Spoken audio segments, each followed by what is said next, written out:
Hello everyone, তো এখান থেকে আমি শাড়িটারি পরে সুন্দর করে সাজুগুজু করে মার সঙ্গে বেরিয়ে পড়লাম নিমন্ত্রণের জন্য। নিমন্ত্রণ খেতে যাব।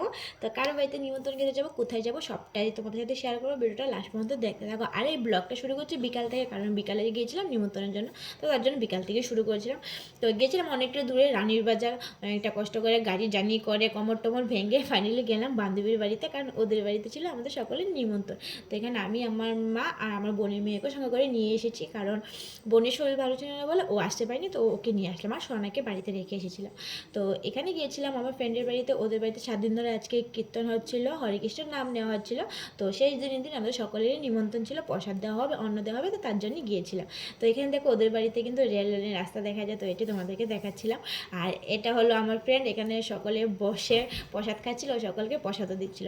তো আমরা গিয়ে ঠাকুর প্রণাম করলাম। আর এখানে দেখো হরেকৃষ্ণের নাম নেওয়া হচ্ছে। আর এখানে হলো রাধাকৃষ্ণ ঠাকুরটা অনেকটা সুন্দর, আর ওদের বাড়িতে অনেক বড় উৎসব হয়েছিল।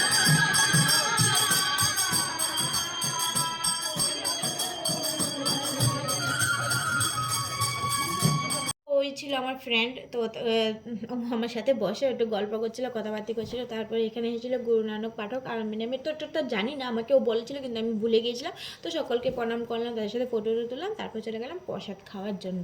কারণ প্রসাদ খেতে এসেছি, কোথাও তো খেতে হবে। আর আমরা গিয়েছিলাম প্রায়, আমাদের যেতে অনেকটা লেট হয়ে গেছিলো, প্রায় অনেকজনই নিমন্ত্রণের লোক খেয়ে খেয়ে চলে গিয়েছিলো।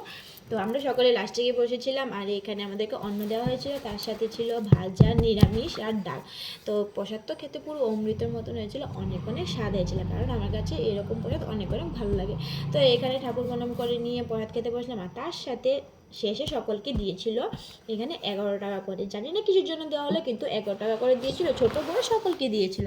তো তারপরে কি করলো ফ্রেন্ডে আমার বোনের জন্য একটা বাটিতে করে প্রসাদ দিয়ে দিল, কারণ আমার বোন আসতে পারেনি বলো, তো তার জন্য বলো ওর জন্য একটু প্রসাদ নিয়ে যায়। তো এখানে ওর জন্য একটু প্রসাদ দিয়ে দিল। তো এখানে প্রসাদটা খেয়ে কিছুক্ষণ বসার পর তারপর আবার বাড়ি চলে যাচ্ছি, কারণ অনেকটা দেরি হয়ে গেল আর সোনাকে আমি বাড়িতে রেখে এসেছি। তো আমাকে শাড়ি পরে কেমন লাগছে অবশ্যই কিন্তু বলবে, আর ভালো লাগে লাইক কমেন্ট শেয়ার করবে। টাটা।